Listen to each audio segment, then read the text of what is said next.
Welcome to the Your Lifestyle is Your Medicine podcast, where we do deep dives into topics of mind, body, and spirit. Through these conversations, you'll hear practical advice and effective strategies to improve your health and ultimately add health span to your lifespan. I'm Paget. I'm an osteopath and an exercise physiologist with a special interest in longevity. Today, my guest is Judit Schneider. She is an executive well-being and performance coach. She is a highly experienced coach with a background in corporate HR, NLP. She's been working with Tony Robbins, and more recently, she trained as a high-performance coach with Hinsta, which is also a qualification I hold. Now, I wanted to do this episode because it appears that nowadays, everyone is either a life coach or having life coaching. So Judith and I explore what these terms mean, what it is to be a coach, what life coaching is, how coaching can help people reach their potential, what to look for in a coach, and what coaching sessions look like. But also, Judith gives a really nice little demonstration of how to apply these coaching principles to organizations and how to help teams achieve high performance.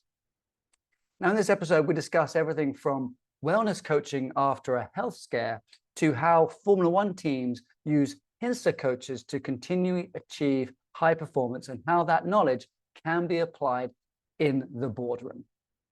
Okay, so Judith, welcome to the show. Thank you. All right, so we know each other through a course out of Finland called the Hintsa Performance Coach course. And it's about helping people reach their potential. And it's a very sort of loose way of describing what Hinsta does. But you've just completed the program, is that correct? Yes, that's absolutely correct. All right, and you are an executive coach and a performance coach, and you've worked with Tony Robbins and had tons of experience in this field anyway. So I'm interested in how are you going to weave in the stuff you've learned with Hinsa into your coaching practice? All right, that's a good question, and I guess maybe it's actually good for the time being to start what even coaching is, right? That's a great place to start. What is coaching? People might have a lot of different thoughts about it, actually. And you know what? I was actually looking for the absolute correct definition by the ICF, which is the International Coaching Federation. It's just pretty much like one of the three biggest entities that are doing coaching accreditation. And what they say, they define coaching as partnering with clients in a thought-provoking and creative process that inspires them to maximize their personal and professional potential. So these are nice words. And if you ask me, I would simply say that I, as a coach, I help people progress towards their goals. It's as simple as that. Looking at where they are, identifying where they want to be or where they want to go, and then see what are the obstacles and how can they actually overcome those and reach where they want to reach. As simple as that. That sounds very simple. So is this life coaching? Because some people may have heard of life coaching, or is it something different? What do you mean by life coaching? In person? No, not live, life coaching. So there's this trend, especially in the US, lots of people have a life coach. And I want to sort of tease out what's the difference between a life coach and a performance coach or a wellness coach? Oh, God knows. I mean, how long is your podcast? Because we could go down this rabbit hole, I'm telling you.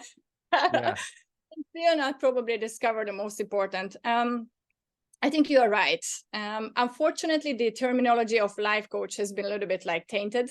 Okay. And that's why I also mentioned in the beginning that there are a couple of organizations that actually do accredited coaches, which means a certain level of quality standards.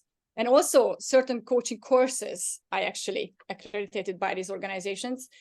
And of course, people who do any of these, they want to pride themselves in doing a little bit more compared to maybe a couple of people who only take 2 weekends in a coaching course, and then I can call myself like that. So that's a little bit of a curate, I think, of the profession. However, I also have to say that business coach, executive coach, performance coach, life coach, God knows what kind of coach, my experience is that no matter whether my clients are coming privately on their own initiative with their own kind of intention and goals, what they want to improve on themselves. Or I have clients in the corporate world, executive coaching. After a couple of meetings or a couple of sessions, this always comes down to actually very much personal matters. What our personality is about, what our values are about, what do we actually hold important, what influences our behaviors, how do we create habits that are actually helpful to us, or how do we actually even like manage our state so that we can live up to the full potential, at least like move towards that. So that's how I would kind of like get to the bottom of this. Does that make sense for you? That does make sense. And you're also doing some more training at the moment. Is that correct? You're doing a master's? Always, yes. Yeah. And what's that in? Yeah, so there is an education, it's a Master of Science, basically, in coaching and behavior change. And I do that with the Henley Business School, University of Reading in the UK.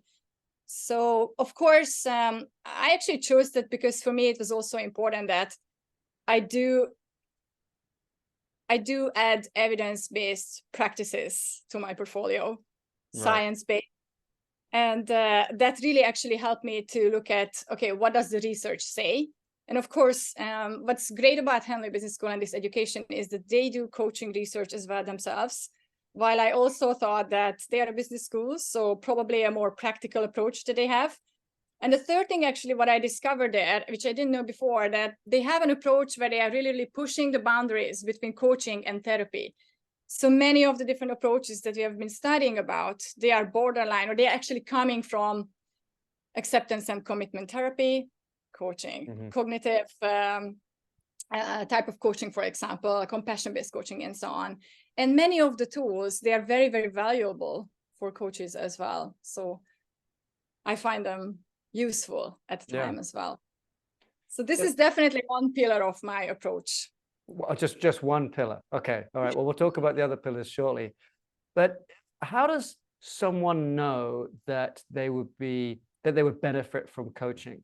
Like, let's say, you know, I've got a small business, which I used to, and I'm bumbling along. I've got some employees. You know, maybe there's some frustrations in life. There's frustration in my personal life, there's frustration in business. How do I know to reach out to a coach and not just go for a drink with my friends, for example?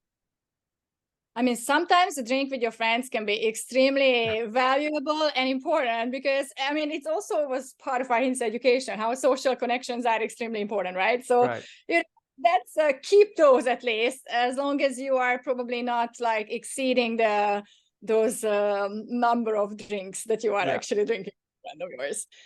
So that's an important thing. But you know as well that friends are great.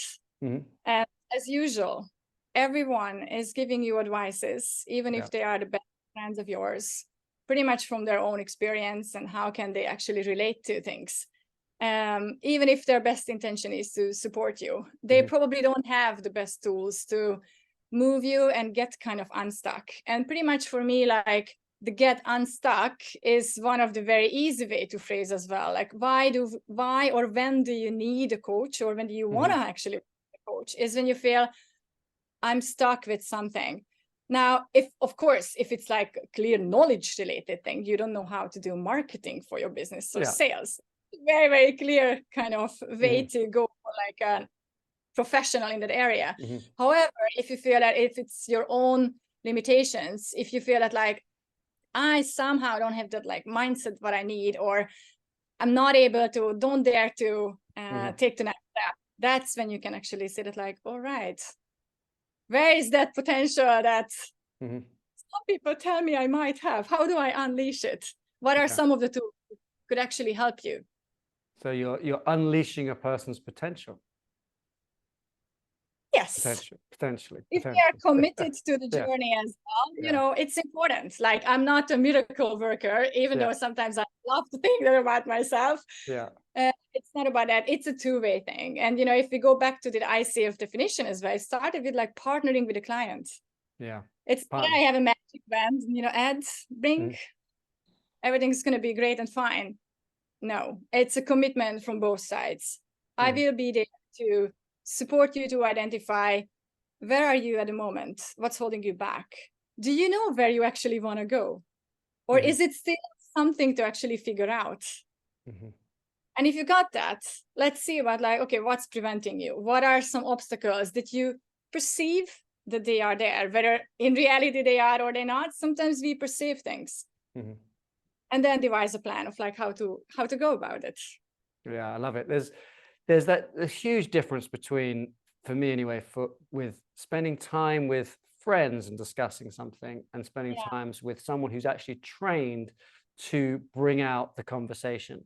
I had a friend come and stay here for about 2 months. And in that time, we were like, okay, we're going to sort out our lives. We're going to do this, this, and this, plan it all out. And we're good friends. We've known each other for a long time. And it came down to more like opinions. This is what I think is be good for you. This is what I think is going to help you. But I also have a coach, and I've done coaching through Hinsta. And the coach is like, so where do you want to go? Maybe here. Why do you want to go there? Because of this. Okay, earlier you were talking about this, and it seems to me those two things don't fit together. Can you explain that? And he pulls out these things that don't add up in my narrative, and he makes me look at them and analyze whether or not I truly do want to do these things, or what's the reason behind these things. And towards the end of the session, he always asks, what do you think the biggest takeaway is, or what's the next thing you're going to do? Can you put that in order? And you come away with an action plan. And I've never been in the pub having a drink with someone and someone say to me, what's the five things you've taken away with this conversation, and what are you going to do when you go home? It doesn't work like that. So coaching is amazing. It doesn't. And I have to say that, I don't know whether you felt through to this issue, however, since you have been actually doing coaching as well. Sometimes it's difficult to be a friend when you are a coach as well, because very often you automatically have the habit of wanting to support your friends as well with sort of your coach hat on. And I have to say that I have burned myself with that. I try to support my friends with my coaching hat on and try to ask them questions. And, then they are just like, I don't want you to coach now. I just want you to understand me, which is a very important part when you are actually friends with someone and you want to experience the empathy from someone. And, sometimes you really don't want to go and being asked about what do I want and what are my steps and so on. You just want to be like, can you just listen to me? Well, exactly. And it's challenging having a session with a coach. And people don't like to be challenged, especially if you're just with your friends. You don't want to be challenged, and especially called on your misalignments. We could say they're called on your BS, but it's essentially like, oh yeah, I really want to do this. Okay, when was the last time you actually, did anything moving towards that? Well, I haven't. So how much do you really want to do that? Those are challenging questions. Not that I'd ask them particularly like that, but it can come up where you have a goal and you say that to your coach, but then the coach starts teasing out the motivations behind that goal. And you realize that goal actually is, it's a pipe dream. It's not a goal. It's not something you really, really want to do. You've probably had that happen. It's a dream with a deadline, as sometimes we say, a goal is a dream with a deadline. So, it's important to dream as well. I think it's very, very important that sometimes you just like let your fantasy, let your brain actually go all sorts of places and explore. Then afterwards, you need to take steps. But may I ask actually, what was one topic that you explored with a coach? Yeah, the topics I've explored are writing a book, which I want to do to put together the methodology of health coaching and wellness coaching. Yes. So the aspects of what we call lifestyle medicine, so movements, nutrition, sleep and recovery. So it's very similar to Hinsa, of how to avoid toxic substances, stress management, and community. And Hinsta has a model that's very similar to that. And so I'll be pulling aspects from Hinsta, I'll be pulling it from lifestyle medicine. And the idea is that a book becomes a sort of like the blueprint for people to follow, that becomes an online course, that becomes a curriculum for training, becomes what we talk about when we do in-person retreats. But I haven't written the book. Okay. And so that's what the coach and I were talking about. It was like, well, why haven't I written it? How important is it? If it's that important, why hasn't it happened? and trying to figure out how to do it. Where's the time in my space? My life. What do I have? What motivates me intrinsically or extrinsically? And that's a big thing. Yeah, what motivates me? And it's apparent that my internal motivation isn't there. Like, otherwise I would have done it. Right. So I need an external motivation. And I started with a coaching group for book writing, and that actually got me really sort of halfway done. And weirdly enough, we came up with this, and it's a, I haven't done it, but I am going to do it because I need to go to England to do it. But I have a lots of clients, elderly clients, young clients, and we do fitness, we do coaching, we do scoliosis training, we do back pain, a whole bunch of things. And the majority of them have a problem with accountability. They just don't do the exercise. They know what to do, they just don't do it.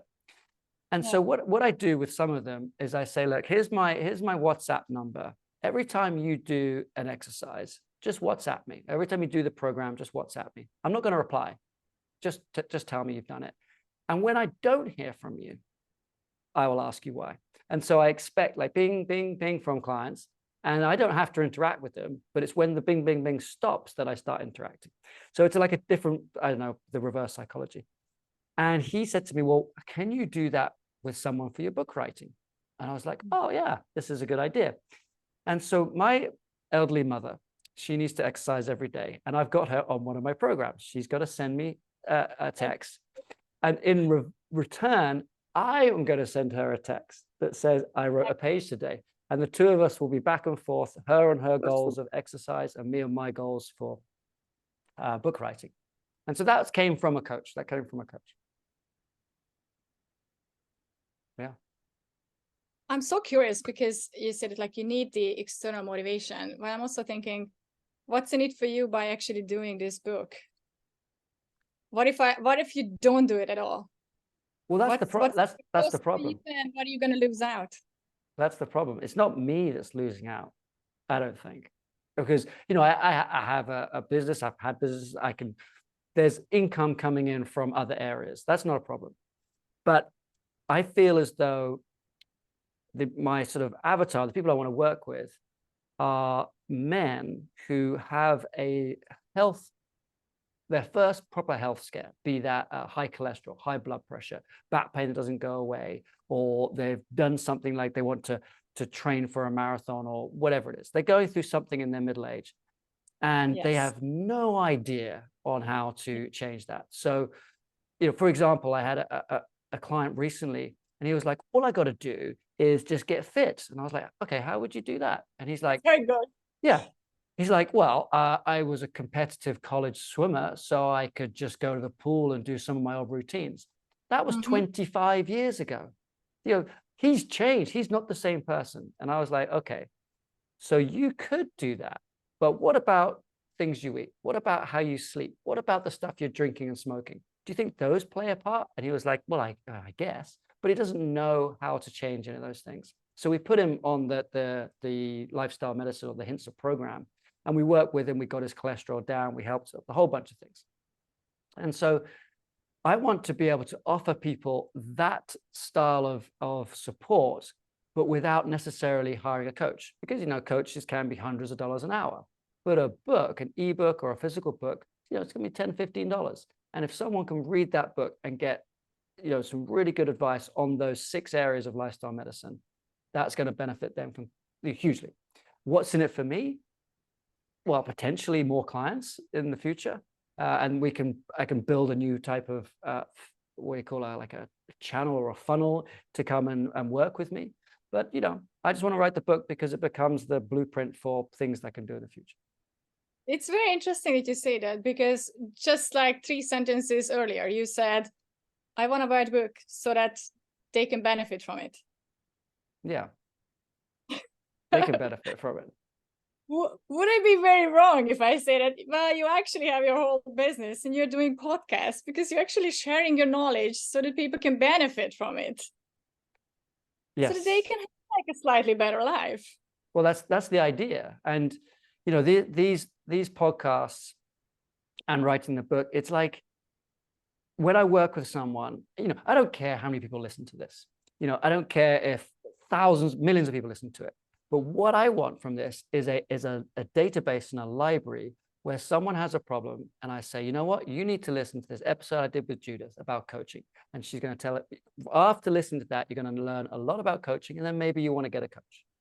Or I had a person recently, we talked about hormones and menopause. I say, you know, it's not really my area, but I did interview an expert on that. Listen to this podcast. So it becomes like it's almost like you go and see someone, they have a library behind them, they pull a book off and they give you the book. This is the virtual library of information. You are sort of the spider in the web of knowledge about a lot of topics when it comes to being healthy, being well, taking care of yourself. Yeah. Well, and the same with you, right? And that's what coaches do. You mentioned that course you're doing in England is pulling in aspects from psychology, from cognitive behavioral therapy, and so on. But you're not the expert in either one of those things, but you can do a little bit. And when necessary, when the client's, you know, showing, you know, signs that it's out of your training, you would refer, I'm guessing. Yes, and I mean that's very similar to the Hintsa Performance coach approach as well. For you, it's, you know this, and for those who listen or watch this, I think it may be actually good to know that what I also loved about this approach, and that means that you have a basic knowledge or an overarching general knowledge of a few topics, which are pretty much your core, what Hintsa defines as who you are, what do you want, and whether you have control over your life. And then 6 different areas being the physical activity, nutrition, sleep and recovery, mental energy, biomechanics, and general health. So those are great areas, I think, that once we actually focus on, if we are taking like tiny little steps in these areas, we can significantly improve our life quality. And the approach with Hintsa is as well, it's not that you need to be an expert deeply in each and every of these topics, but rather have a good overarching knowledge, zoom on absolutely what the client wants, what they need, what would be congruent with them. And then if needed, then pull in actually people who are absolutely specialized in some of these areas if you actually need like support. And as you know as well, probably it's, I think 80% of the issues are covered within the 20% of knowledge, so to say, right? Yeah, no, I agree. And can you tell us, because people may be wondering what Hintsa is and why we keep talking about it, can you tell us how that was developed within the world of motorsport and how it works, the example of a Formula One driver? How long is your podcast? I'm very passionate about this topic. Okay, and many of them as well. Keep it brief or just show me when it's like really enough. Yes, so it's a Finnish organization, and definitely I also actually came across them via Formula One, which I have a huge passion and almost, I would say, obsession about since I was a kid. I have been like an Ayrton Senna fan, coming from Hungary with my dad. Every Sunday we have been watching Formula One, and I actually still remember the day when Ayrton Senna died. I completely remember what I was doing and when I heard the news. It's crazy. And at some point in my life, I actually worked in Brazil, and I went to a Renault factory and the company where I saw one of his yellow helmets, and I felt like it's heaven. And of course, I have been following lately as well, like how the sport is developing. There was a little bit of a gap, but now I kind of got back to it a few years. And very quickly, I learned about Hintsa Performance. And because what really, really interests me, it's not the technical aspects of the sports, but rather driver psychology. Like these are like extremely young boys, men. Yeah. Like sometimes like, around 20 years old. Okay, we have like some like who are double, but that's more rare examples. And I found it extremely fascinating, like how they are actually performing or need to be performing on an extremely high standard, week in and week out. If they crash their cars on a free practice, how do they get over it emotionally and mentally and then get themselves ready for a qualifying and to do the best one lap performance in order to ensure a good grid position the day after? How do they get up to speed if they have a crash, for example? So for me, like how the driver's psychology and mentality and emotional processing works, it's hugely important and interesting. Also, the very interesting team dynamics in the sport. You have one team with two drivers. They are teammates while they are enemies as well. Yeah. Because they are the only two people with the same machinery. You don't want to be coming second, right? With the same car. Yeah. So very interesting aspects as well. And thirdly, I mean, organizational culture. My background in the corporate environment was human resources, organizational learning and development. So, you know, that's, I can't just take that away. It's an interest still.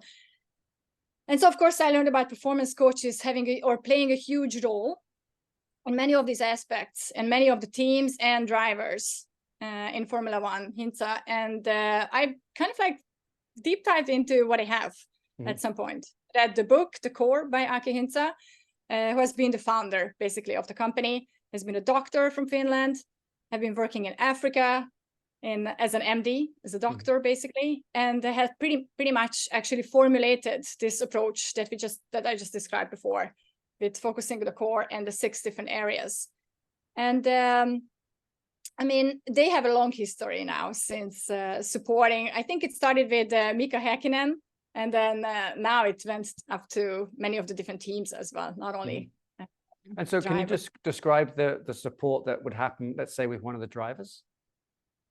Probably not in detail, as No. that's definitely not going to be like, you know, that's like my not public knowledge, but yes. I know it by like third sources, I would say. And what you see that actually, I think it's quite a lot of support, both on the mental side and also on the physical.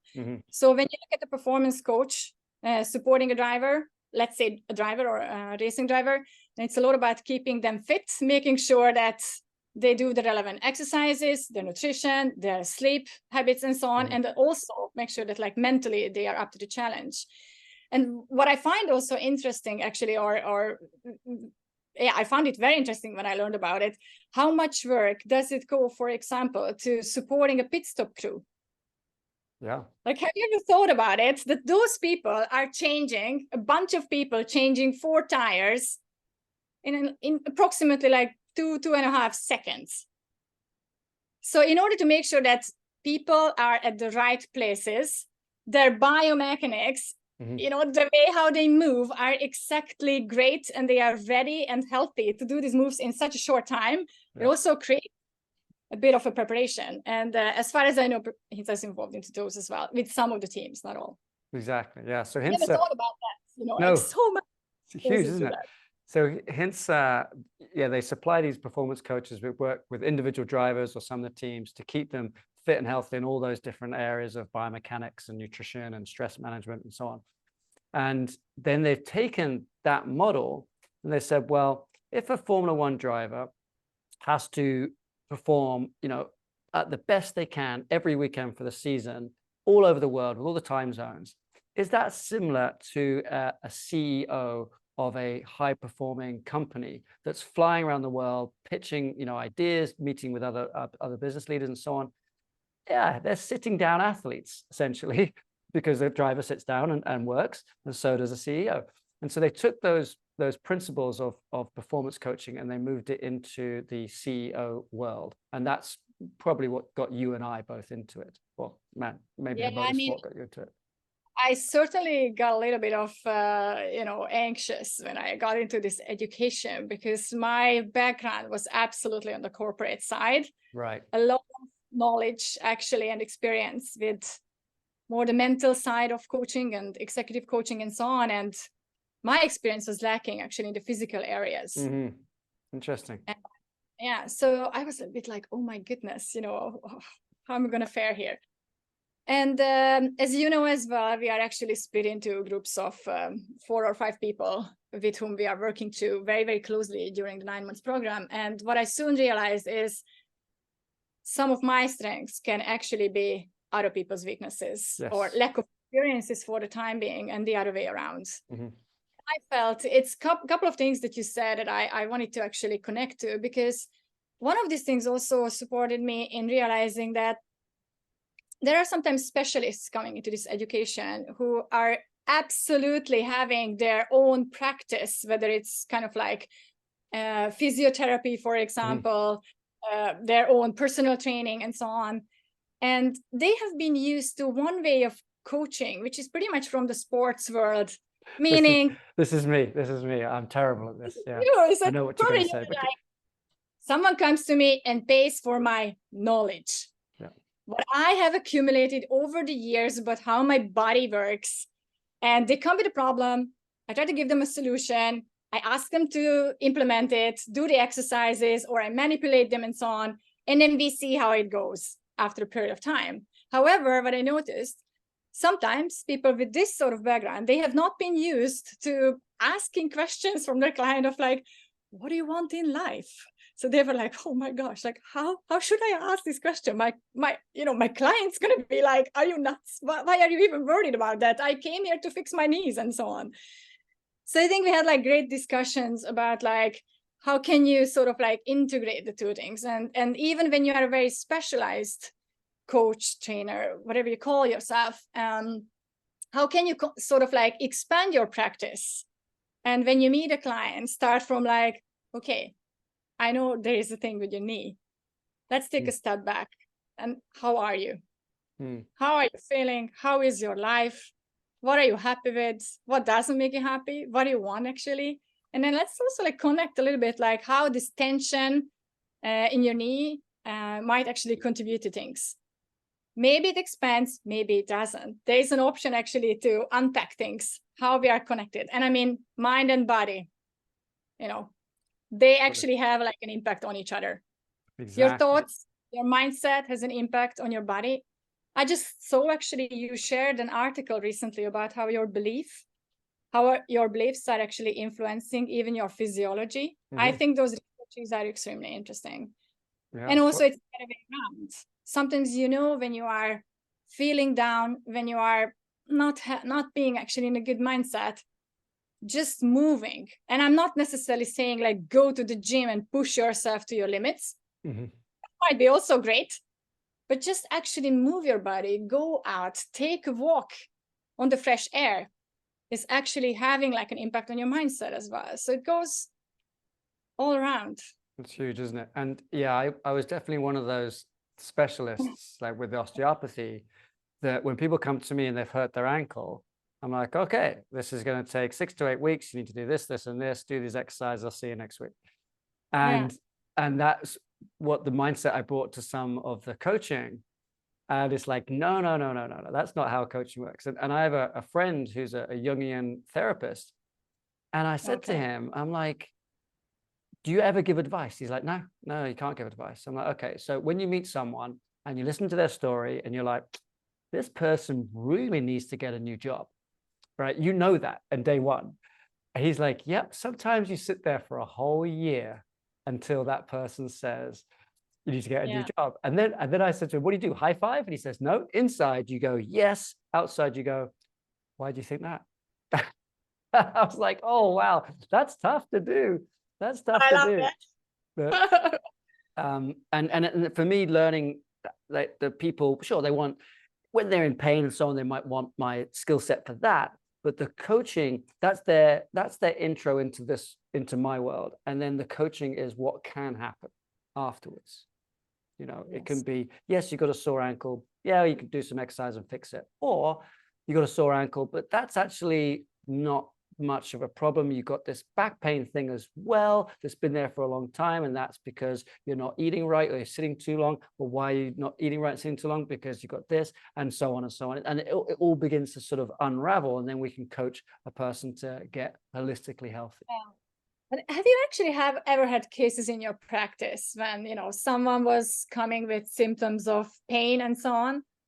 You actually haven't really found like a physiological reason? Yes. Yeah. And I've had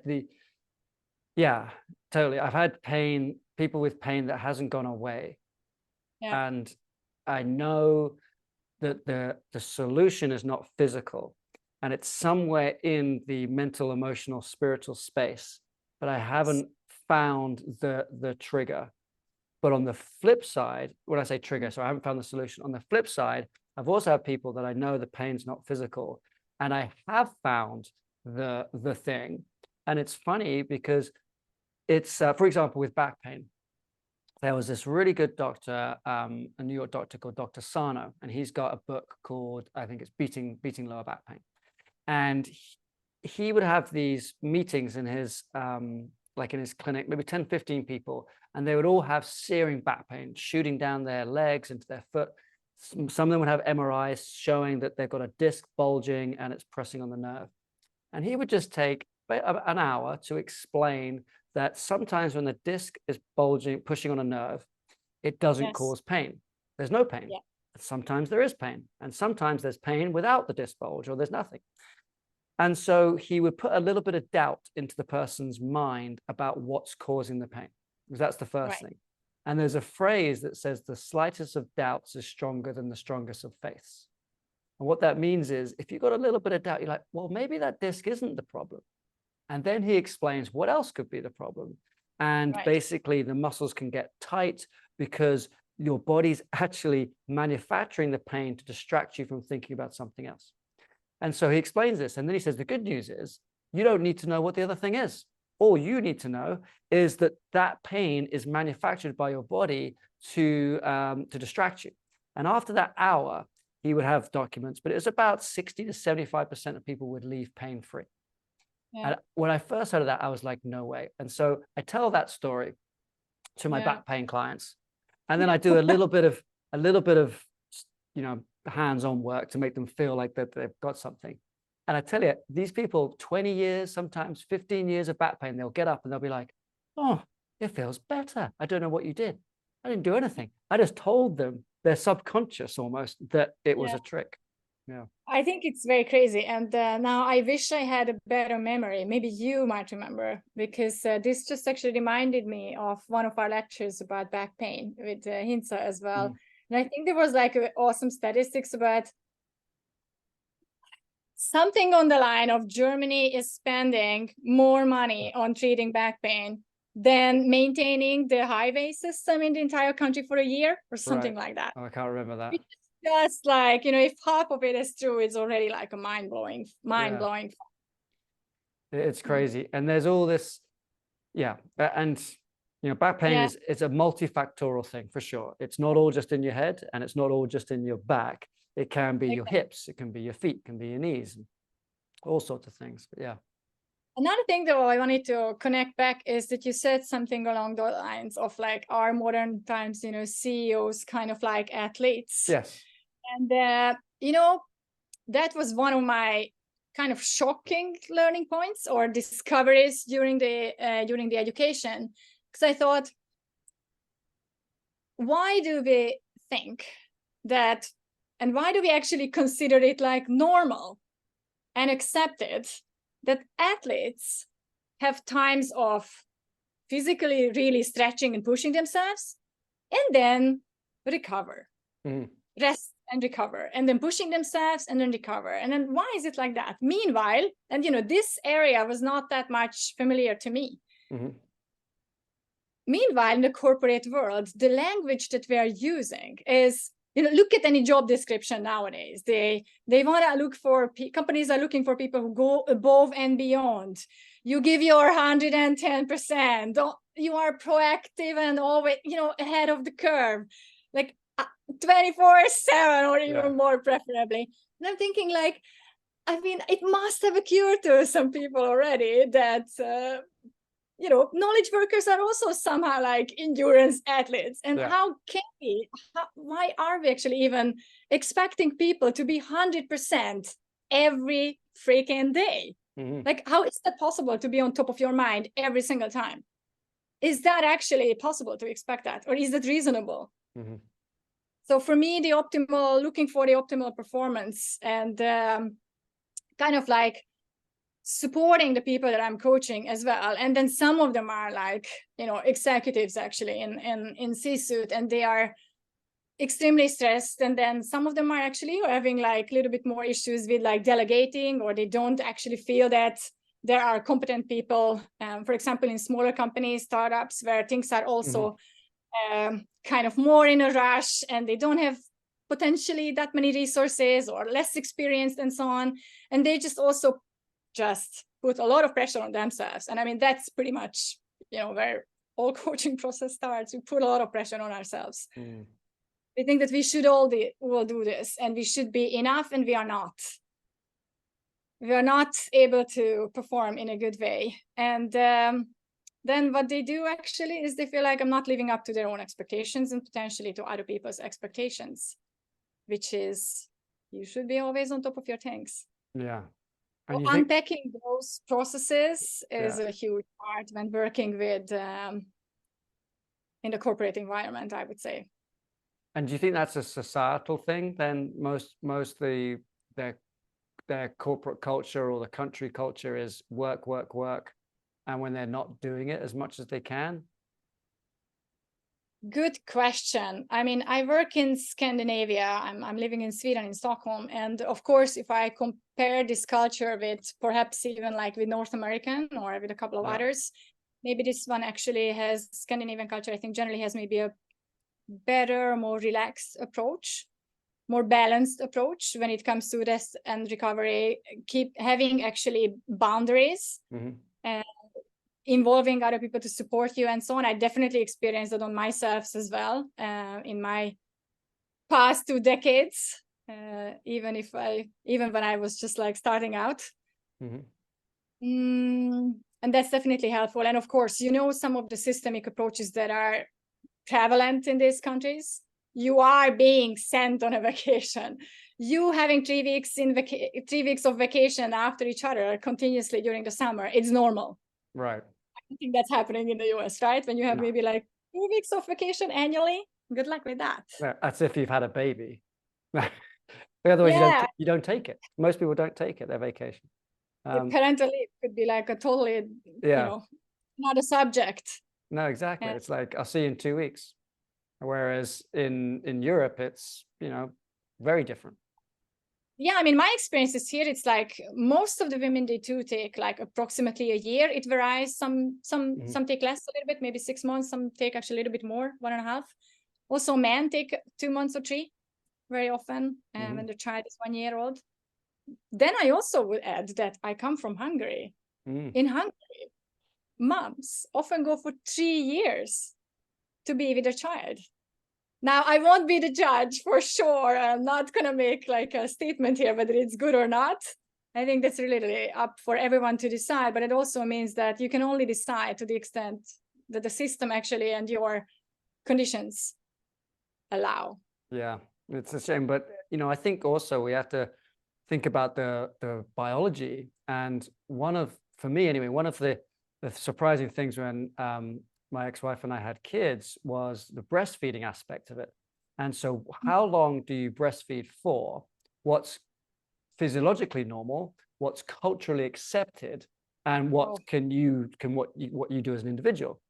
And so if the average breastfeeding is two years thereabouts, shouldn't maternity leave be around that same length of time? But then you have some people who go 4 years of breastfeeding and some people who manage, a few months. So there's a big spectrum. But I always thought about like more sort of evolutionarily speaking, like from an anthropological point of view, how long does that mother need to be with the child? And why do we force a separation before it would be, naturally, before it naturally occur? And I think the US is making massive mistakes when it comes to that.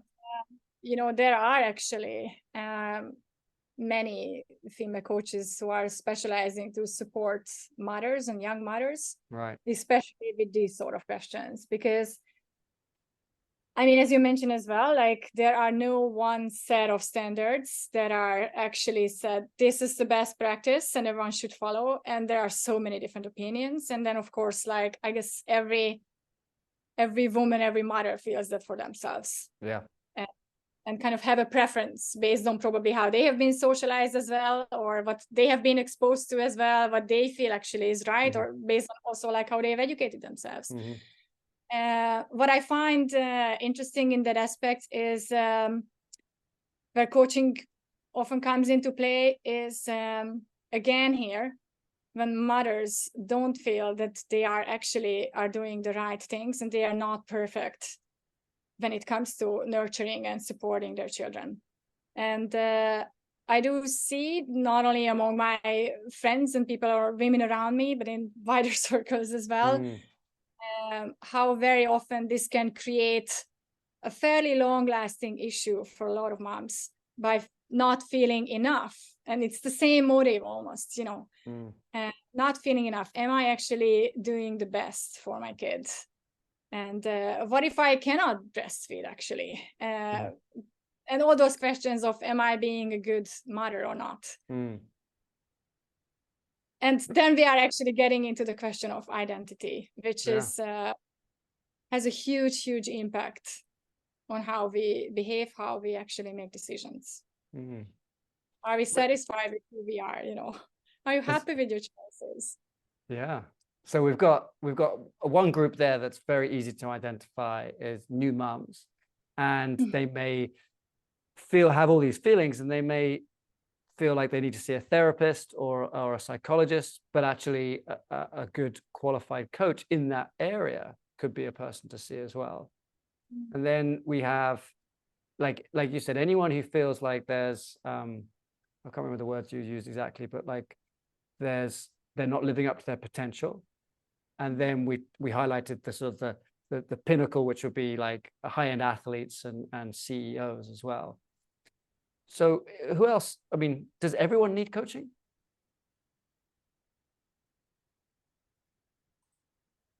It's a question of time, I would say. I would bet money on it that everyone may need a coach throughout their lifetime. At some point, now, do you need coaching all the time? Probably not. No. God, no. You need a break sometimes from a coach as well, and from all those grillings and hard questions. Let yourself just be sometimes. But I think it would bring back to my one of my previous answers. When you feel that you're stuck, when you feel that you would actually benefit from someone supporting you, challenging you. I often use the word like challenging and cheerleading my clients. Right. You want to cheerlead their success because honestly, a lot of people do like to be challenged. And of course, in the corporate world as well, like in a lot of people, high achiever, they want to do well. And that's also kind of like my belief as well, that people mostly want to do well and be well. It's not that you wake up in the morning, Ed, and then you feel like, okay, what harm can I do in this world today, right? Like, it's probably not. Like, I would hope so, with all these things that you are actually doing to support people, right? So if you want to do good, if that intention is there, that's probably just like something blocking you. So what can actually help you over that hurdle a little bit for a bit of a time being? But then what often happens, so that's kind of like the challenging part. And then what happens often is that you get over a hurdle and then you're like, okay, next, what's next? What's my next thing? Not even stopping for a second to look back and see like, okay, what have I just achieved? Would you have ever thought, and I'm actually asking you, would you have ever thought when you were like, I don't know, 20 years younger, that you would end up where you are now? And if you ask yourself, do you think your 20 years old self would be proud of where you are now and who you are? Yeah, I don't, my 25-year-old self would not have conceived living in a foreign country, learning a foreign language. No, absolutely not. Couldn't conceive it. Yeah. And those are like absolutely tiny achievements, right? Like learning a new language, living in a different country, like everyone does that, right? So no, but seriously, like huge things. Yeah. So sometimes, it's also, there's a saying of sometimes or very often we overestimate what we can achieve in a year and underestimate what we can achieve in 10 years. Yes. So when you look at when you were like 10 years ago and where you are now, probably there's a difference. And you have overcome a lot of challenges that probably are worth to celebrate because you grew from them. Yeah. Yeah, the celebration, that's it. Celebrate the successes. And we, as a culture, well, I guess the Northern European culture, we don't do that. We don't like people who blow their own trumpets, who sort of say, hey, look at me, look at me. We don't, that's not a thing that we're fans of. So yeah, it's not part of our culture. So having someone else, having the coach, like you said, the cheerleader and the coach, help you express that the enjoyment with the accomplishments. It's key. I think so. Yeah. So I think listeners do this, just think a little bit about yourself, how you can challenge yourself for your next step, and how you can also cheerlead yourself for what you have already achieved. Not small feats. That's it, not small feats. Who do you coach? Do you have like a particular person that you coach, or particular many types? I would say it like that. I have a set of clients who are privately, they have been drawn into kind of like my knowledge or experience when it comes to like executive coaching, performance coaching, and they are like privately, they are interested, they are stuck. I want to have some help. Can you please support me? Mm-hmm. Great. And lately, I actually got more into executive coaching for corporations as well. Mm. Primarily not my focus when I went on my own, to be honest. Right. I was a little bit like, I wanted to make sure, and I think that is a key thing. I want to make sure that I work with people who are actually up for it. So they are motivated. Yeah. They want to do a change. They just actually need some support.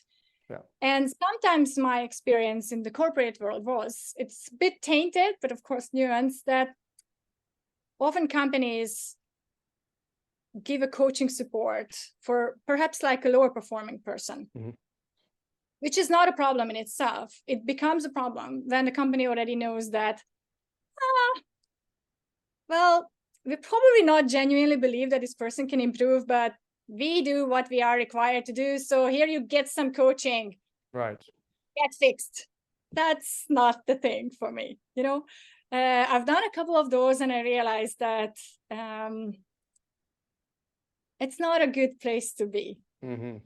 Client is genuinely actually not up for a process to work with themselves. Yeah. Or when they already feel that the intention is not genuine for themselves to actually become better. Mm-hmm. Now, lately, I actually been found by companies where the issue is, or the case is a little bit different. When they do believe in a person and they say, yes, we actually promoted these people. They are great cultural fit to the company. They have been already adding great value.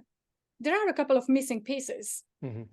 And we want them to be supported to actually reach those. Now, that's the kind of corporate coaching that I'm up for.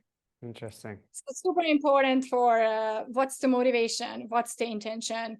And if there is an aspect of a company coming in, there's a genuine interest in there. But the most important is the person actually up for the journey. Yeah. Sometimes challenging. Exactly. Yeah, no, I've heard that as well, that within some corporate cultures, someone with some influence has had coaching and they're like, this is great. We're going to get coaching for everyone in the team. And then the coaches come in to coach the team, but the team didn't ask for the coaching or didn't want it. And it just doesn't work as well. So I get that. It may work actually if right. a coach is actually coming in, if the manager or higher up, whoever actually was the sponsor of this initiative, if they have a good intention and say like, well, you know what, I'm going to commission someone, mm-hmm. They can help. And we're going to go through a set of like team coaching sessions. And if that kind of work together starts with a very open discussion, okay, what is happening here? Is this team? And that's when we kind of like elevate the individual coaching into like a team coaching. Right. What is happening here? Like, what do you guys and girls think? Are you performing in your best performance? Is it a high performing team or not?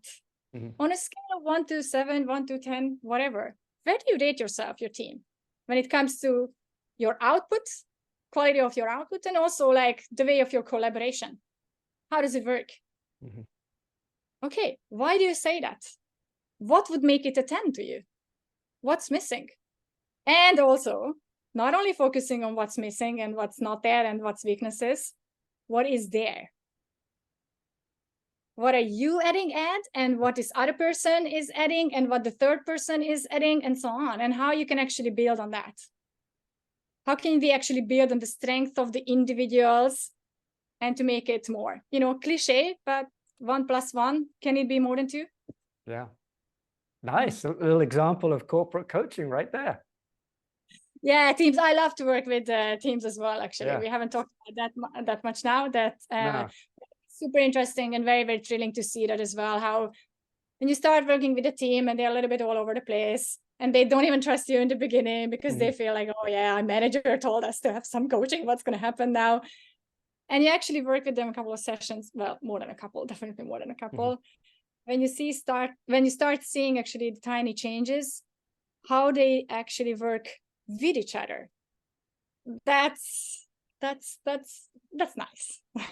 That's amazing. That's a really good example as well. Okay, so people have been listening to this. They might want to know more about coaching, and I want you to share some of those resources. Maybe recap what you said at the beginning. Is there a directory of coaches that meet a certain standard? And also, how can someone find out more about you? Yes. So the first question about like finding a coach, Yeah. I mean, I think that's the tough one. And I don't have one silver bullet answer for that. I'm really, really sorry for that. I mean, if you actually, or if people go to certain or some of the coaching federations or coaching organizations' websites, you know, they keep track of their certified coaches. There are plenty. So I think if someone is about like, okay, I'm actually stuck with something, but I'm lost to an issue. What do I do?